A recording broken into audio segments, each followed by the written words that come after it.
Thank you so much for joining us for today's pre-match press conference, reaching Test captain Temba Bavuma ahead of the second Test between South Africa and Sri Lanka here at Dafabet St. George's Park.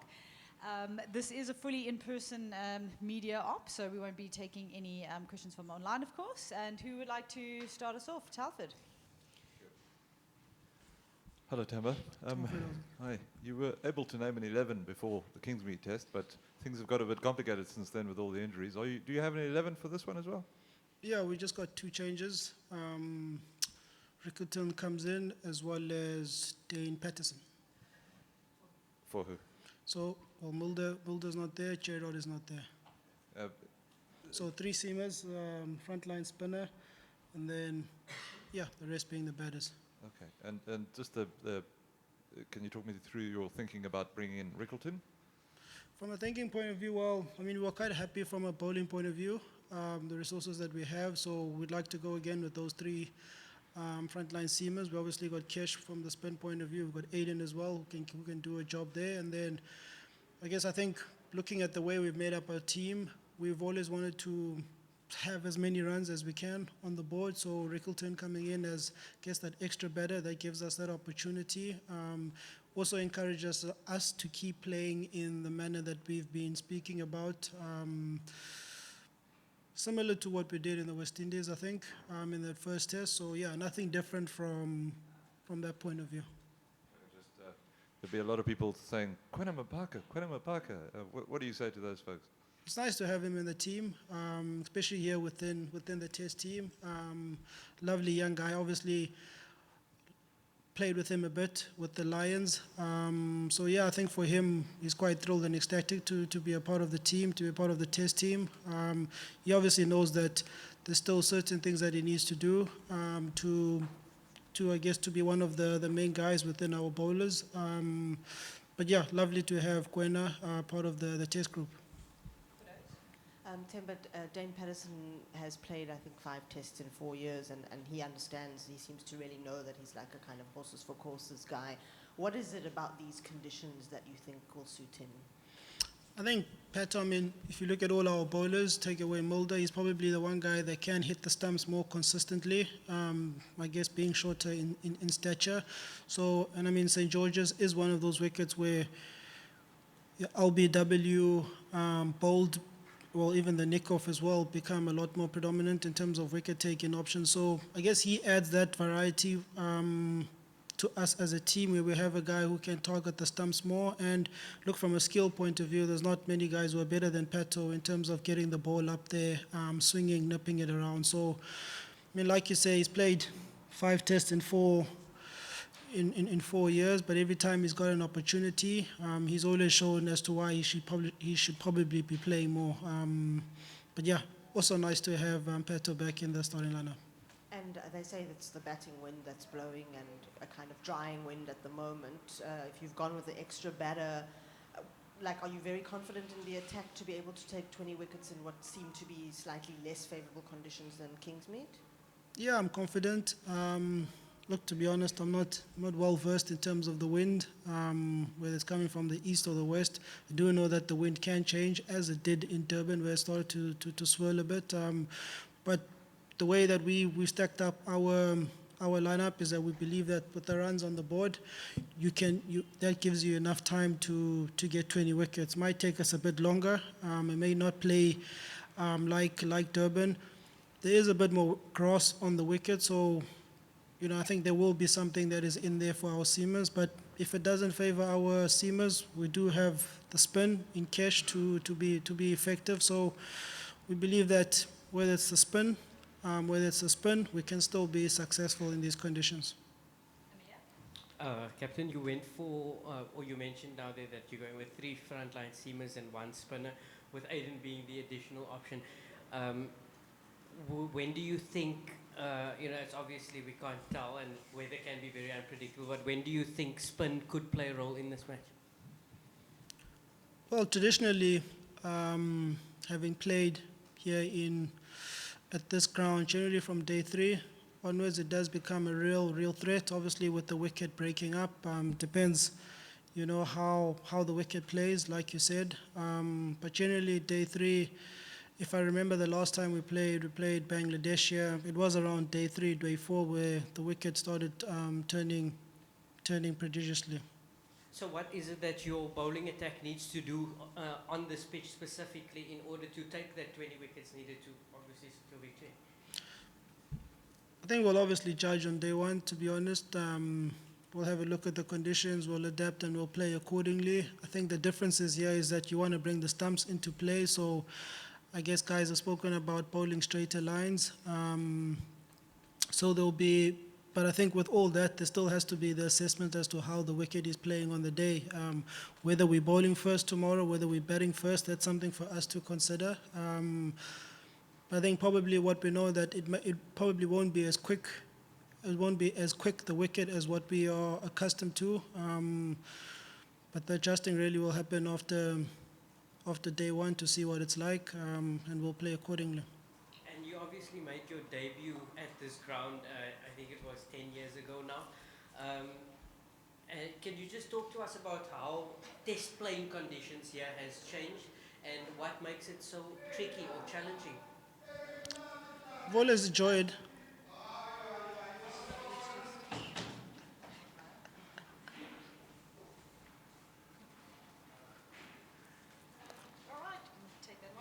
Yeah, I've always enjoyed playing at St. George's. I think it's probably, I'd say, one of the better wickets within the country, where there's something in for the bowlers with the new ball, and obviously for the batters as well. Once the ball gets soft, then the spinners also come into play later on within the game. So it accommodates everyone, and it really makes it a proper test of your skills.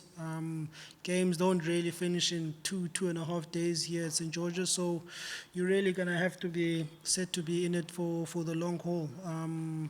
But yeah, it accommodates all types. Batters, I think batters, you generally have to work hard for your runs. It's not as free-flowing as all the other venues within the country, and obviously the atmosphere as well. The fans, the band, that all add to the whole camaraderie of playing here at St. George's. Skipper, South Africa getting extremely close to play the WTC final. You got this game and 2 more games against low-ranked Pakistan. What it would mean to South African cricket to earn that ticket to Lord's in June? Yeah, it would mean a lot, right? I think, like you say, we're getting a lot more closer, and I think as us as a team, we're also trying to get a lot more closer as a team and keep looking inwardly, without looking too far ahead. I think, like I said before the start of the series, I think after the start of the World Test Championship series, after New Zealand, we weren't really rated. We weren't really given a chance to be anywhere close to where we are now. So I think for us as a team, we'll take a lot of confidence for that I guess we have a lot more eyes on us. There's a lot more positive sentiment about how we've gone about playing our cricket.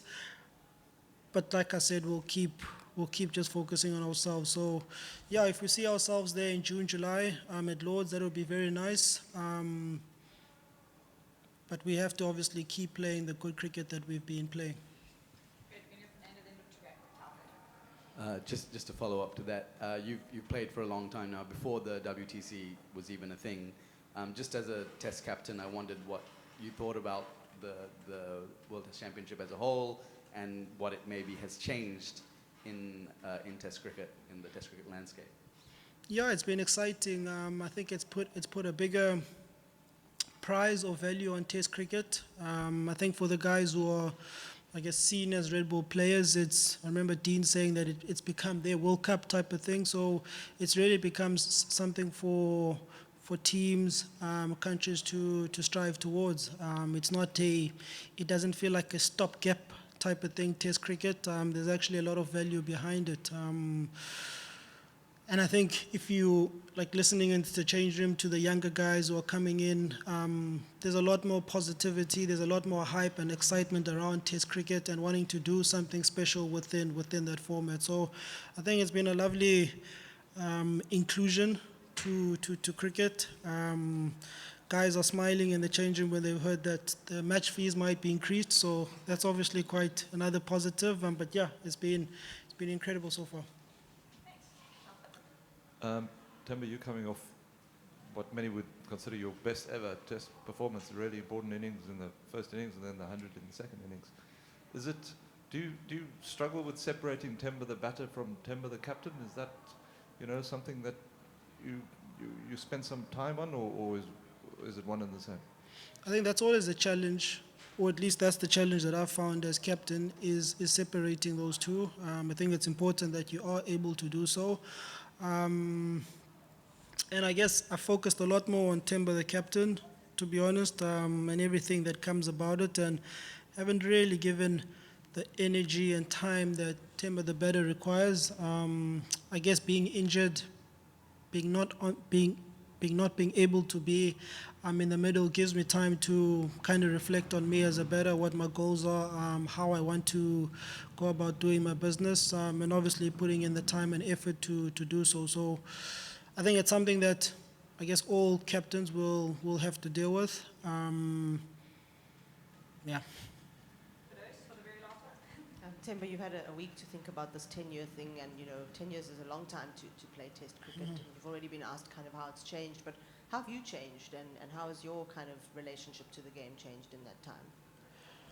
Yeah, I think physically I've changed, not less hair, but I think in terms of the way I view the game, obviously see the game a bit differently. When I came here as a 24, 25-year-old, I guess I was a lot naive to a lot of things. And now, 10 years later, having gone through the journey, the ups and downs, you appreciate things a lot more. You don't take things for granted, and you try to find moments and memories in everything that is happening around you. I've